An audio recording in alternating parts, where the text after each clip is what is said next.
Hi friends, welcome to cine family 2. Prema Entha Madhuram serial ప్రముఖ G Telugu ఛానల్లో ప్రసారమవుతూ ప్రేక్షకులను బాగా ఆకట్టుకుంటూ ముందుకు దూసుకుపోతోంది. ఈ సీరియల్కి సంబంధించిన ప్రతి లేటెస్ట్ అప్డేట్స్ని ఎప్పటికప్పుడు షేర్ చేస్తూ ఉంటారు.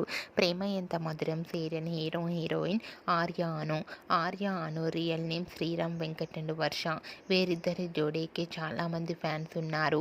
ఆర్య అను జోడీకి ప్రతి ఇయర్ కూడా బెస్ట్ రొమాంటిక్ కపుల్ అవార్డు అందుకుంటూ ఉంటారు. అయితే రీసెంట్గా ప్రేమ Entha Madhuram serial hero heroine Arya అను షూటింగ్ లొకేషన్ లేటెస్ట్ ఫొటోస్ను షేర్ చేశారు. ఆ ఫొటోస్లో ఆర్య అను షూటింగ్లో పాల్గొంటూ చూడముచ్చటైన జంటగా కనిపించారు. ఆ ఫొటోస్ చూసిన వారంతా బ్యూటిఫుల్ అండ్ లవ్లీ కపుల్స్ అంటూ కామెంట్స్ పెడుతున్నారు. మీకు కూడా Arya Anu and team shooting location latest photos మీకు నచ్చినట్లయితే మీ అభిప్రాయాన్ని మీ కామెంట్ రూపంలో తెలియజేస్తూ లైక్ చేయండి, షేర్ చేయండి. మరిన్ని ఇంట్రెస్టింగ్ అండ్ లేటెస్ట్ అప్డేట్స్ కోసం మా సినీ ఫ్యామిలీ 2 ఛానల్ని సబ్స్క్రైబ్ చేసుకోండి.